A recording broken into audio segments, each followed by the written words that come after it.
Bueno, muy buenas tardes a todos, a todas. Esta es nuestra tercera clase sobre anatomía y fisiología del aparato respiratorio. Mi nombre es Andrés Burqueviale, por si alguno no se ha conectado.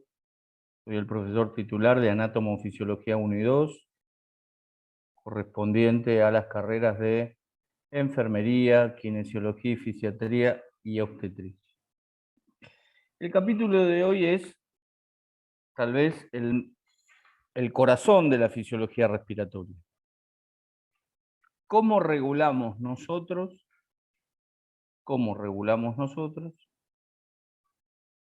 la respiración? Vimos la anatomía, vimos definiciones de la fisiología respiratoria, vimos los músculos inspiradores y expiradores, vimos los volúmenes y las capacidades pulmonares. Ahora, ¿cómo regulo yo la respiración? Mediante sensores que van a juntar la información y van a censar la información, mediante un controlador central que integra estas señales que junto, y mediante efectores, los músculos inspiratorios y los músculos expiratorios. Los músculos inspiratorios y los músculos expiratorios. El controlador central es el tronco encefálico. El controlador central es el tronco encefálico. Y los sensores tendrán que ver con, primero, la presión atmosférica a la cual estamos expuestos, en este caso, en el conurbano bonaerense, a 0 metros sobre el nivel del mar. 0 metros sobre el nivel del mar. Y a una presión atmosférica constante de 760 hectopascales. Bien, lo que me muestra la diapositiva, esto es anterior, esto es posterior, esto es superior y esto es inferior. Es un esquema del tronco encefálico, ¿sí? Donde aparecen, yo lo voy traduciendo, los centros de regulación de la función respiratoria. El centro neumotáxico, el centro aunéstico, el grupo dorsal respiratorio, un grupo de fibras que van a actuar en la inspiración, el grupo ventral respiratorio, un grupo de núcleos y nervios que, en realidad, digamos, de núcleos que van a actuar en la inspiración y en la expiración, y las vías que van a intervenir en los músculos, tanto inspiradores como expiradores. Y dos nervios que también van a acompañar la función respiratoria, que son el vago o décimo par y el glosofaringeo o noveno par. Esto es recordando el mesencéfalo, el puente de Barolio, la médula oblonga o bulbo raquídeo. Una vez que atraviesa esta estructura el agujero occipital e ingresa al agujero vertebral que se forma por la superposición de las vértebras, ¿sí?, formando la columna vertebral, toma el nombre de médula espinal. En la médula espinal van a recorrer tanto la actividad sensitiva como la motora. En este caso voy a tener información motora que va a descender, ¿para qué? Para contraer los músculos inspiradores y expiradores, cada uno en el tiempo respiratorio. La médula, ¿sí?, va a intervenir con el grupo respiratorio dorsal en la inspiración y en la actividad nerviosa intrínseca. Recordemos que cada uno de los músculos inspiradores y expiradores en paralelo tienen una inervación, un nervio que hace que ese músculo cumpla su función. Un nervio derivado de un plexo o de un grupo de nervios craneales que hace que cumpla su función. El centro neumotáxico, que lo habíamos visto aquí, ¿sí?, en la zona de intersección entre el puente de Barolio y el bulbo raquídeo médula oblonga, ¿sí? Perdón, va a limitar la inspiración. Y va a ser el responsable del aumento de la frecuencia cardíaca ante el evento del ejercicio o ante un evento patológico, ante un evento de ejercicio o ante un evento patológico. El grupo respiratorio ventral está inactivo durante la respiración calmada, es decir, en este momento, activa la respiración y recibe impulsos desde el respiratorio dorsal. Vuelvo para atrás.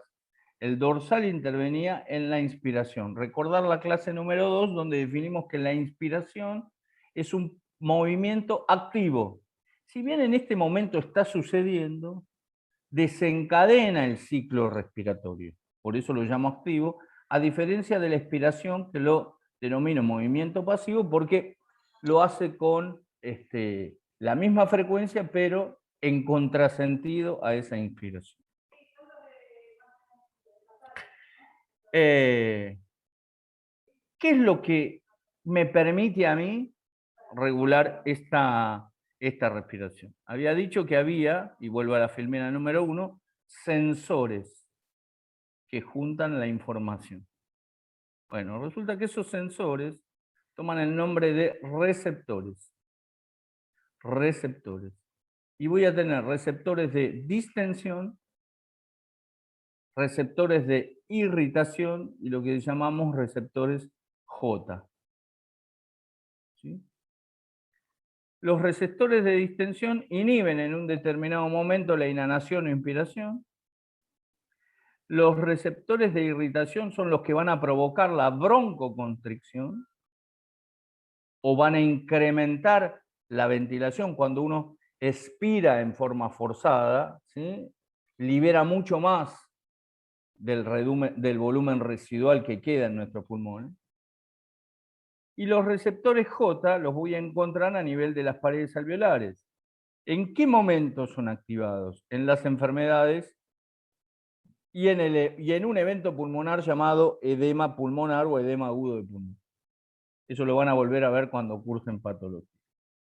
Es importante porque tanto estos tres receptores están coordinados a nivel central y son los que sensan la información. El receptor de irritación reconoce algún evento. Imagínese que usted ingresa a un lugar donde hay mayor cantidad de partículas que las que hay en este momento en su casa o en el lugar donde esté.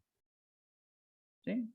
Uno se acostumbra a ese volumen de partículas y a ese volumen de aerosoles que uno emana cuando habla, por ejemplo. Yo en este momento estoy emitiendo aerosoles, estoy hablando.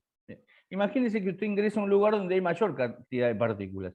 Y entonces el aparato respiratorio, mediante estos receptores de irritación, van a reconocer el evento, lo van a sensar y provocarán o la broncoconstricción, ¿sí? La constricción, el cierre, constricción es sinónimo de cierre y disminución del diámetro bronquial, o la tos.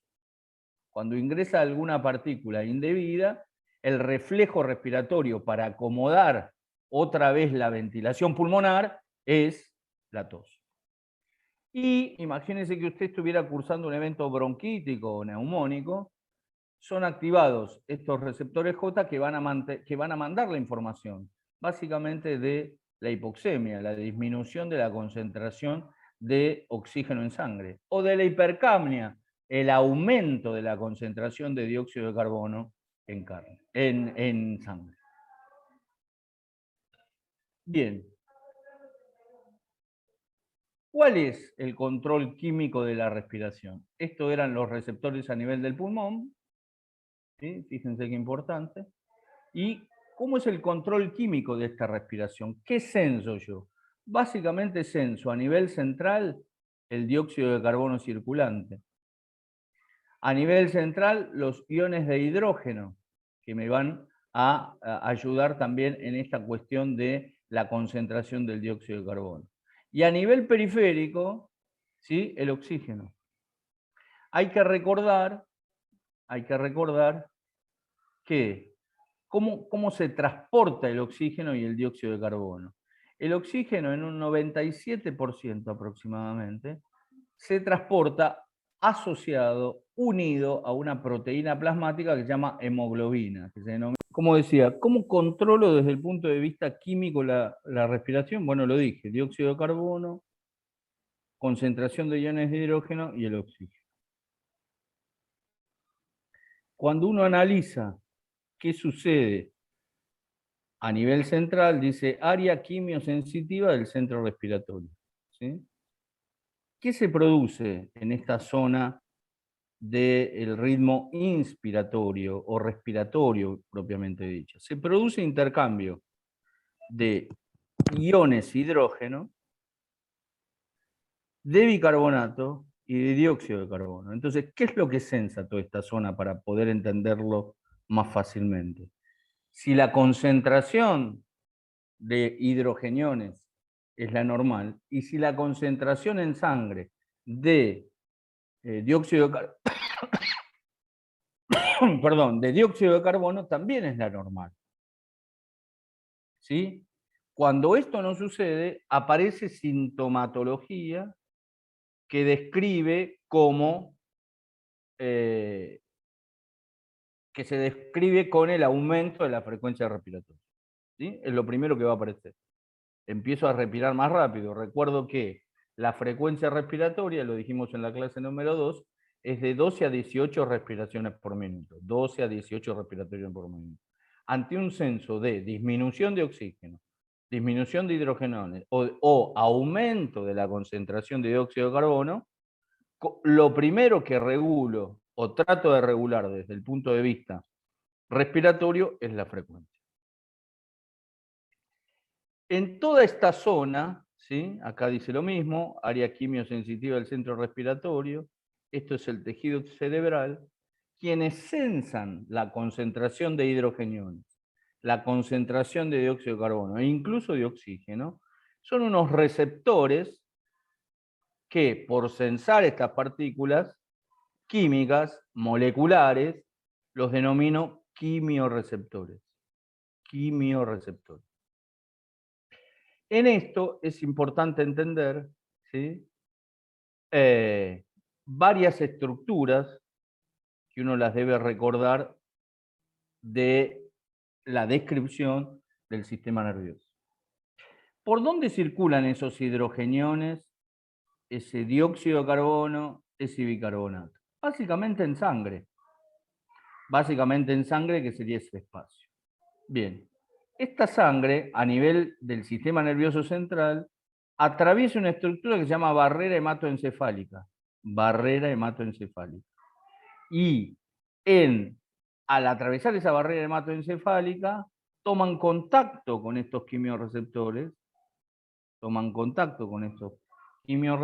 que son los que dan la alerta si debo o no mantener la frecuencia respiratoria como la tengo, si la debo aumentar o causalmente, si hay algún evento a nivel central, a nivel cerebral, que disminuye esa situación. La otra sustancia también donde yo puedo censar estas concentraciones es en esta sigla, que la recuerdo como líquido cefalorraquídeo, el líquido que tiene la función de protección y de amortiguación de de los dos hemisferios cerebrales y del tronco encefálico, donde lo que voy a censar va a ser la disminución de la concentración de proteínas, la disminución del pH. Un pH normal va a fluctuar entre 7.35 y 7.45, y una PCO2 igual a 50, es decir, un aumento en 5 puntos de la concentración de dióxido de carbono. ¿Sí? Estoy hablando aquí de una hipercapnia. La concentración normal de PCO2 es de 35 a 45 milímetros de mercurio. Bueno, acá ha aumentado 5 puntos. Ya puedo hablar de hipercapnia. Estos fenómenos son los que desencadenan, entre comillas, el aumento de la frecuencia respiratoria para compensar la disminución o el aumento de estas concentraciones. Bien, quimioreceptores periféricos. ¿Se acuerdan que habíamos dicho que había que el dióxido de carbono se sensaba a nivel central y que el oxígeno se, entre comillas, se sensaba a nivel periférico. Tengo a nivel de la bifurcación de la arteria carótida primitiva, en arteria carótida externa y carótida interna, una estructura que se llama cuerpo carotídeo. Cuerpo carotídeo. A nivel de la bifurcación de la arteria carótida primitiva, ya sea del lado derecho, ya sea del lado izquierdo, cuando se bifurca en sus dos ramas, arteria carótida externa y arteria carótida interna, una estructura que se llama cuerpo carotídeo.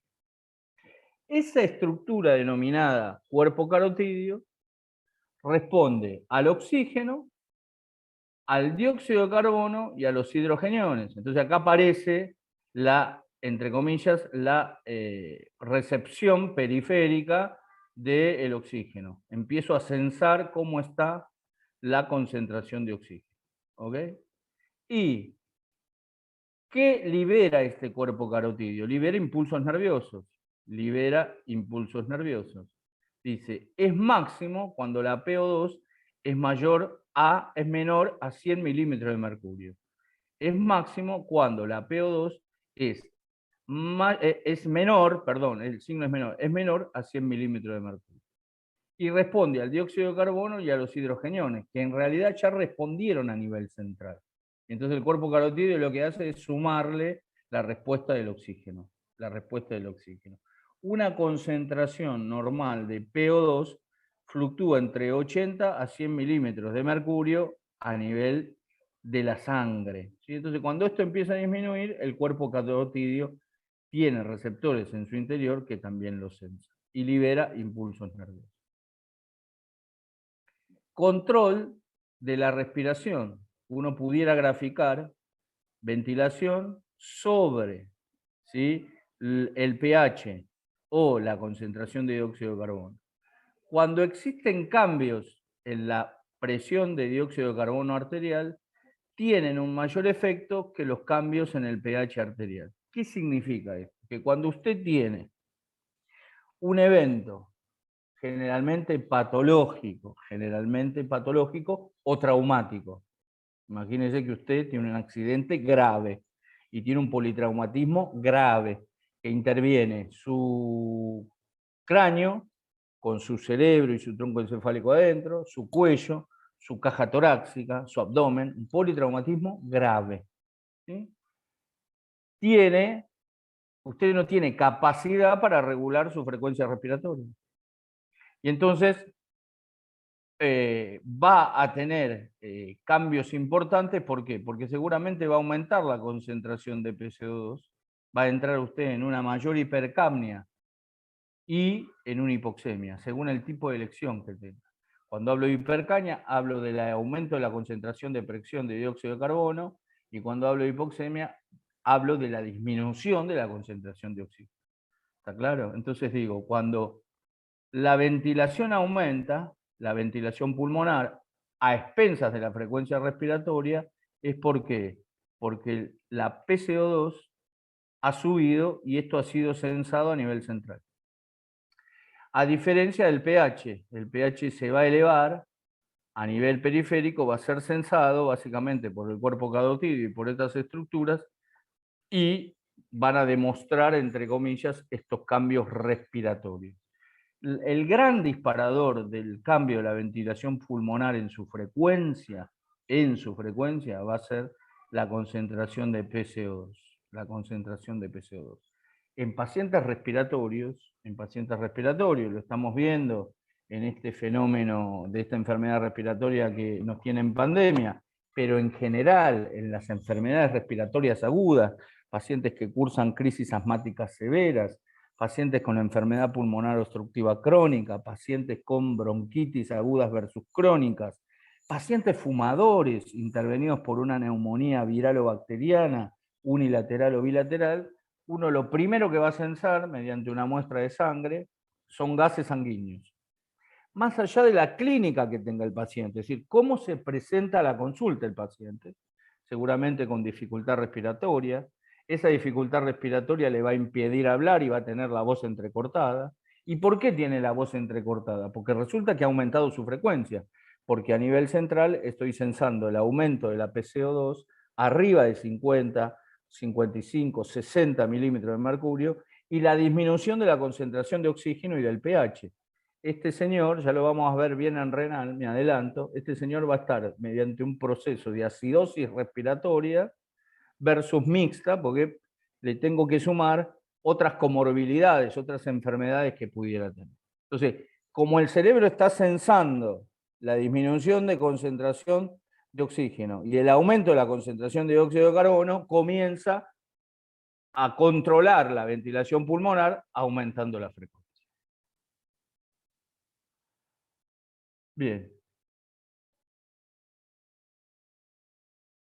Acá es lo mismo, dice incremento hipóxico en ventilación inhibida por una caída de la PCO2. Usted puede tener disminución de la PCO2, ¿sí? Fíjense, esta es la ventilación y esta es la PO2 y esta es la PCO2. Usted puede tener una caída de la PCO2, ¿sí? Y puede tener un incremento leve en hipoxia. Estos son eventos generalmente patológicos, porque usted necesita mantener, entre comillas, aumento de la PO2 y mantener a nivel central y a nivel periférico también la concentración de PCO2. Lo mismo, mediado por patologías. Bien, incremento hipóxico en la sobreestimulada ventilación cuando la PCO2 se mantiene constante. ¿Esto qué significa? Resulta que yo mido mi ventilación, ¿sí? Aumento la ventilación en contexto de ¿qué? En contexto de que ha disminuido la concentración de PO2, la concentración de oxígeno. Entonces aumento la ventilación a pesar de que la concentración de dióxido de carbono se ha mantenido estable o dentro de la normalidad. Había dicho que la concentración de dióxido de carbono fluctuaba entre 35 a 45 milímetros de mercurio. A diferencia de la PO2, cuya normalidad está entre 80 y 100 aproximadamente. ¿Sí? Bien. Sumo y digo, el dióxido de carbono, asevero, es el principal estímulo para aumentar la frecuencia respiratoria. Incrementada respiración, aumento de la frecuencia respiratoria. 2. El dióxido de carbono actúa sobre el área quimiosensitiva a nivel central, a nivel del tronco encefálico, a través de censar la concentración de pH, que va a estar dada por la concentración de hidrogeniones que voy a tener circulando en sangre y que van a ser censados por su concentración en el líquido cefalorraquídeo y por haber atravesado la barrera hematoencefálica. 3. Los quimiorreceptores periféricos son principalmente afectados ¿por quién? Por el oxígeno. ¿Sí? Recuerden, a nivel central, quien va a desencadenar el aumento de la frecuencia va a ser el dióxido, y a nivel periférico, el cuerpo carotídeo va a intervenir afectado por el oxígeno. Si la PCO2, 4, es constante, un bajo oxígeno puede ser importante. Puede ser importante, ¿por qué? Porque el paciente está en hipoxemia. El paciente tiene disminución de la concentración de oxígeno. ¿Y usted qué necesita? Necesita que vuelva a la normalidad. Retención de dióxido de carbono. Resulta que yo, en el contexto de la ventilación pulmonar, a una frecuencia respiratoria estable, comienzo a retener dióxido de carbono. Es decir, lo que expiro no es la totalidad del dióxido de carbono mediante el intercambio gaseoso. ¿Qué va a provocar esa retención del dióxido de carbono? Severa enfermedad pulmonar, conocida como POC, esto es una sigla, la E es de enfermedad, la P de pulmonar, la O de obstructiva y la C de crónica. Enfermedad pulmonar obstructiva crónica. Retención de dióxido de carbono, desarrollo de hipoxemia, disminución de la concentración de oxígeno en sangre, y de hipercapnia, aumento de la concentración de dióxido de carbono. Impulso respiratorio debido al oxígeno, es decir, voy a necesitar no solamente tener una mayor ventilación pulmonar, a partir del aumento de la frecuencia. Control renal del balance ácido y básico, eso lo vamos a ver en las clases de fisiología renal. Y por el otro lado, a veces la oxigenoterapia inhibe el impulso respiratorio. ¿Qué significa esto? Que la oxigenoterapia en agudo o permanente, hay personas que tienen EPOC que ante determinada situación y medida de parámetros van a necesitar lo que se llama la terapia de la oxigenoterapia crónica domiciliaria. ¿Sí? Esta oxigenoterapia inhibe el impulso inspiratorio. En realidad no lo inhibe, lo vuelve a la normalidad. Cuando hablamos de inhibición, no es todo nada en el campo respiratorio, es volver a la cuestión normal. Lo mismo pasa cuando usted recibe un paciente de agudo y lo coloca en ventilación no invasiva, le coloca una máscara de reservorio con 4 litros de oxígeno por minuto, lentamente ese paciente vuelve a recuperar su frecuencia respiratoria. Llevará tiempo que disminuya la concentración de dióxido de carbono y que aumente la concentración de oxígeno. Pero digo, con la oxigenoterapia usted inhibe, tomen el término inhibir como volver a ciertos parámetros normales. Retención de dióxido de carbono va a tener altos niveles de PCO2, niveles mínimos de oxígeno. Todo esto, generalmente, empieza o se monitorea con una prueba de sangre que se denominan gases sanguíneos o medición del estado ácido-base, donde usted va a medir el pH, la PO2, la PCO2, la concentración de bicarbonato y la saturación de oxígeno, que lo que me va a demostrar es qué cantidad de oxígeno se ha unido, se ha adherido a esa proteína plasmática llamada hemoglobina y está circulando en sangre. Lo que yo censo con el oxímetro de pulso es eso. ¿Cuánta oxihemoglobina tengo circulando y con qué concentración de oxígeno? Eso es lo que mido. ¿Okay? Bien. Lo que me muestran los 3 gráficos en el contexto de la retención del dióxido de carbono, perdón, vamos para atrás.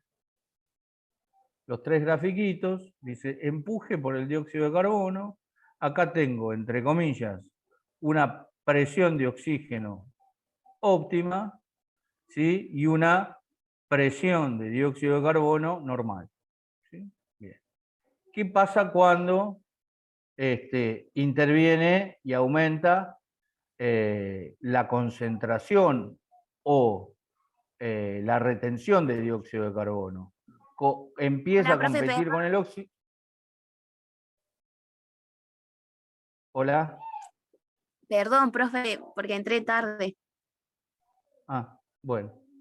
Entonces, en el cuadro número 2 lo que tengo es, cuando empiezo a retener, cuando ingreso en hipercapnia, esa hipercapnia compite con la concentración de oxígeno que tengo. Y entonces el paciente, aparte de estar en hipercapnia, ingresa también a hipoxemia.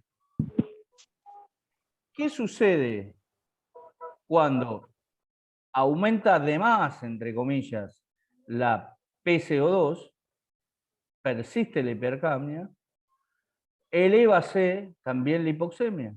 Esto es un tema crítico, lo que estamos viendo en los pacientes que tenemos ventilados con coronavirus. ¿Por qué los ventilamos? Porque a pesar de darles oxígeno, 6 litros por minuto mediante cánula de alto flujo de oxígeno, no responde y la concentración de PCO2 aumenta. Y la concentración y la disminución de la concentración de oxígeno también disminuye. Entonces el señor está en hipercapnia e hipoxemia y eso cada vez agrava no solamente sus pulmones, sino todo su organismo. Todo su organismo, todas las células de nuestro organismo cursan con hipercapnia, cursan con hipoxemia. ¿Qué sucede durante el ejercicio cuando yo tengo que seguir, entre comillas, respirando y le incremento una fuerza? lo primero que hay es un incremento lineal en la ventilación con un incremento del consumo de oxígeno. Cuando usted hace ejercicio, ¿qué es lo que aumenta? La frecuencia respiratoria. ¿Sí? La PO2, la PCO2 arteriales y el pH no cambian en la dirección correcta al incremento de la ventilación. Si usted está en condiciones normales, ¿sí?, y es la primera vez que empieza a hacer ejercicio después de un evento agudo, seguramente le cueste mantener esa ventilación pulmonar en forma óptima, a pesar del aumento de la frecuencia respiratoria, a diferencia de si usted es un paciente entrenado, un paciente que naturalmente todos los días realiza 2 a 3 horas de ejercicio. Y mediante ese ejercicio usted controla su respiración en el buen sentido, ¿sí? Aumenta la frecuencia respiratoria, pero recupera al minuto y a los 5 minutos el estándar de frecuencia respiratoria que usted tenga, 12 a 15 respiraciones por minuto. Y en ejercicio hay eventos, y esto va a depender del peso, de la alimentación, e incluso también de la hidratación de la persona que haga el ejercicio, puede usted censar disminución de la concentración del PO2, ¿sí? Puede disminuir la PO2 porque usted está liberando demasiado, está hiperventilando, está ingresando mayor cantidad de aire a los pulmones y quizás no esté también liberando mayor cantidad de dióxido de carbono, ¿sí? Cuando disminuye la concentración de PCO2, lo denomino hipocapnia. Cuando aumenta, hipercapnia. Bien, sigamos. Respiración durante el ejercicio. ¿Qué hago? Hay sobrecarga de señales desde la corteza cerebral. ¿Por qué? La corteza cerebral va a censar no solamente el medio ambiente, sino va a censar su fuerza motora. Usted está haciendo ejercicio, está levantando pesas, está corriendo en la cinta, está elongando, está haciendo flexiones, está haciendo abdominales, está trabajando algún grupo muscular. Bueno, toda esa información motora es censada en la corteza cerebral, en lo que se denomina el giro postcentral, la vieja circunvolución precentral, la vieja circunvolución frontal ascendente. Ahí censa la corteza cerebral y baja por una vía que se denomina vía piramidal, atraviesa la médula espinal y va a los efectores. ¿Los efectores quiénes son? Los músculos, para que usted pueda contraer y relajar a un tiempo determinado y realizar el ejercicio. En este caso aumenta la frecuencia de contracción y de relajación. También cambian los movimientos corporales, aumenta la temperatura, no porque usted tenga un proceso infeccioso, sino porque usted empieza una actividad energética que no es la que tiene en reposo.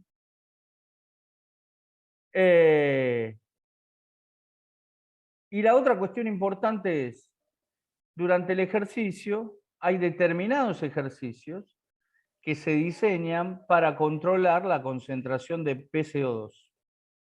¿Sí? Esto es generalmente en el alto rendimiento, donde se mide en forma frecuente la óptima oxigenación y la óptima desoxigenación que usted debe tener para que ese ejercicio sea óptimo, y generalmente es en el menor tiempo posible. ¿Sí? Si usted tiene impacto, tiene velocidad. Y si tiene regularidad, imagínense un fondista que corre 5.000, 10.000 metros o la maratón, debe tener una capacidad de recambio en este intercambio gaseoso que le permita, mediante hidratación y una alimentación determinada en esos 42 kilómetros, avanzar en ese ejercicio.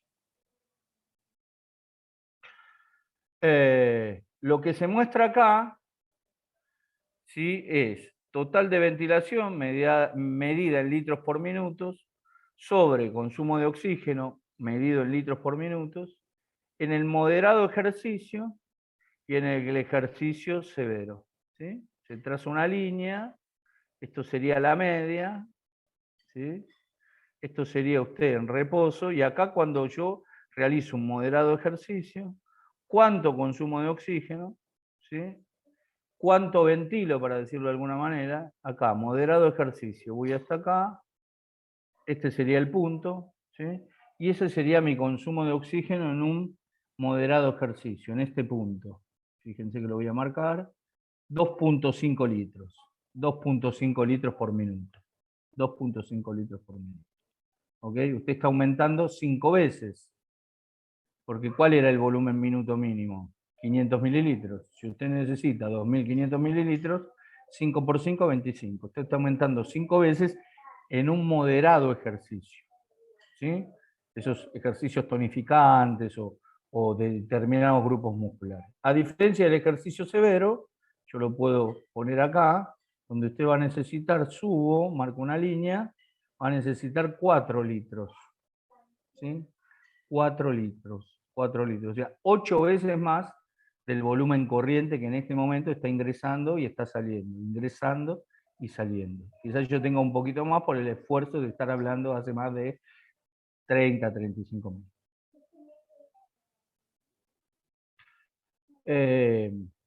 La otra cosa que muestra esto, el gráfico, es cómo se da la ventilación alveolar, que se mide en litros por minuto, en cuántos minutos, en el contexto del ejercicio, y cómo es la concentración arterial de dióxido de carbono durante el ejercicio. Las variaciones que tiene, ¿sí? Siempre la normalidad. ¿Está claro? Porque habíamos dicho que la concentración de la presión arterial de dióxido de carbono oscilaba entre 35 a 45 milímetros de mercurio. Fíjense que si sigo la línea, baja a 36 y después sube 44, 45 y se mantiene estable, pero digo, dentro del rango de normalidad. Y la ventilación alveolar, es decir, lo que llega verdaderamente a la mínima expresión del tejido respiratorio, que son los alvéolos, formando los sacos alveolares, lo mismo, ¿en qué tiempo llega? Y ahí te muestra en qué tiempo llega y con cuántos litros y en cuántos minutos. Con cuántos litros y con cuántos minutos. Bien, respiración durante el ejercicio, creo que esta es la última, ¿verdad? Esa es la penúltima. Mido ventilación alveolar, litros por minuto, y mido la concentración arterial de dióxido de carbono medida en milímetros de mercurio. ¿Sí? El rojo me marca cuando estoy en ejercicio.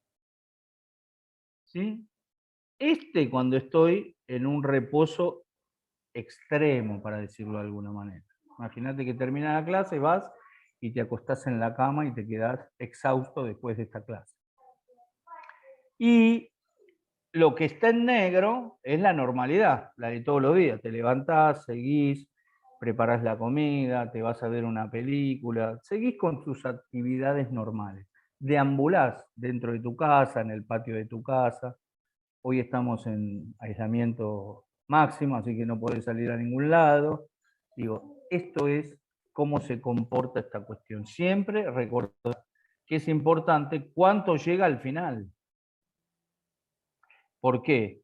Porque es en la membrana respiratoria formada por el alvéolo, por el capilar sanguíneo, donde se produce el intercambio gaseoso y donde verdaderamente voy a censar qué concentración tengo de dióxido de carbono, qué concentración tengo de oxígeno. Respiración periódica o aumento de la respiración, dice, ocurre en un número de condiciones patológicas. El paciente respira profundamente por un corto intervalo de tiempo y luego respira superficialmente o no respira por un intervalo adicional. ¿Sí? Aumenta la frecuencia. La más característica es la respiración que denominamos de Cheyne-Stokes, con una ocurrencia periódica de 40 a 60 segundos, ya sea por fallo cardíaco o daño cerebral. 40 a 60 segundos por fallo cardíaco o daño cerebral. Bien, esto no. Otros factores que van a influenciar en la respiración: el control voluntario, la temperatura corporal, los irritantes y la anestesia. los irritantes y la anestesia. Esto lo vamos a dejar cuando veamos nervioso. El control voluntario, si bien es en este momento, hay un control voluntario de mi respiración.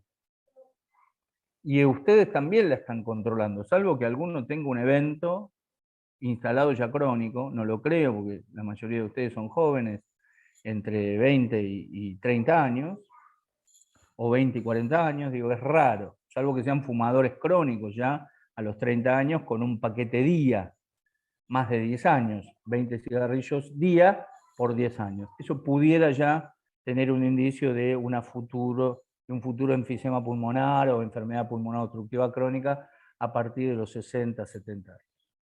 La temperatura corporal, donde voy a tener incrementada producción de dióxido de carbono, y esto va a generar efecto directo sobre el centro respiratorio, ¿sí? Ante un evento febril, 37.5 o más, medido con un termómetro, ¿sí? Medido con un termómetro digital, 37.5 más, la temperatura corporal va a poner en marcha este aumento o este aumento de la frecuencia respiratoria. Irritantes, llámele irritantes a desodorantes propios para el aseo personal, desodorantes de ambiente, llámele el humo, ¿sí? El humo, las casas que a veces se calientan con braseros o con alguna otra cuestión que irrita el aparato respiratorio y provoca la tos, o puede provocar intoxicación no solamente por acumulación de dióxido de carbono, sino por monóxido de carbono, ¿sí? Las patologías laborales, ¿sí? Las patologías laborales, los pintores en lugares cerrados, los pintores de barco, los trabajadores en plantas industriales de productos químicos, ¿sí? Productos químicos para la industria o productos químicos para la limpieza. Los trabajadores de frigorífico que trabajan adentro de la cámara frigorífica a menos 20 grados bajo cero, a menos 20 grados bajo cero, entre 10 a menos 20 grados bajo cero.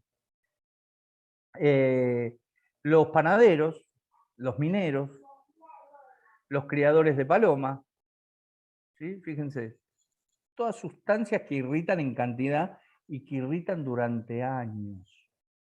Irritan durante años. Por eso uno siempre tiene que tener, más allá de la pandemia, ventilación, lo que se llama ventilación cruzada. Usted debe ventilar los ambientes donde está. No solamente para mejorar la concentración y disminuir la concentración de partículas, sino para renovar, entre comillas, ese aire que usted está respirando. Y la anestesia, ¿sí? Yo debo tener en claro cuál es su condición respiratoria si yo le voy a dar una anestesia total por algún evento de estudio. Imagínense que usted se tiene que hacer una videoendoscopía digestiva alta o una videocolonoscopía, donde va a estar con una sedación aproximadamente de 10 a 20 minutos, por ejemplo. O ante un evento quirúrgico de mayor duración de tiempo. ¿Está claro? Entonces tengo que tener en claro cuál es su riesgo cardiovascular y después su, entre comillas, riesgo respiratorio o su condición respiratoria ante la prescripción de anestésicos. Bien, bueno, la clase de hoy es de cierta complejidad. Yo lo que les aconsejo es avanzar sobre la lectura de esta cuestión, ¿sí? Y de a poco ir tratando de entender con el conocimiento de, primero, los eventos básicos de la fisiología respiratoria, toda esta cuestión, ¿sí? Toda esta cuestión que me identifica muy bien los dos centros respiratorios, y las situaciones críticas, he tratado de describir, o situaciones críticas o situaciones ideales que todos hemos sufrido o somos intervenidos. El ejercicio, el reposo, el moderado ejercicio o algún evento patológico agudo versus crónico. Bueno, con esto, Evelyn, Bueno, perfecto. Nos queda media clase más que después la vamos a grabar y la vamos a subir. Eso lo vamos a hacer con Evelyn, que es la estudiante asistente que nos acompaña y hace que nos podamos comunicar y que todo esté subido en el campo, que tiene que ver con el intercambio gaseoso. Eso lo van a tener para que lo puedan después ver en forma tranquila, previa lectura del tema, ¿no? Yo recalco lo que digo siempre y con esto termino. Estos videos, o cualquiera, son mucho más provechosos si uno lee el tema en profundidad y puede acompañar lo que dice la persona, sea yo o cualquier otra persona, cualquier otro video. Y entonces seguramente lo van a aprovechar de mejor manera. Bueno, buenas tardes, muchas gracias y gracias por profe. haberse comunicado hoy, sábado a la tarde. Gracias. Buenas tardes. Muchísimas gracias. Buenas tardes. Hasta luego. Buenas tardes.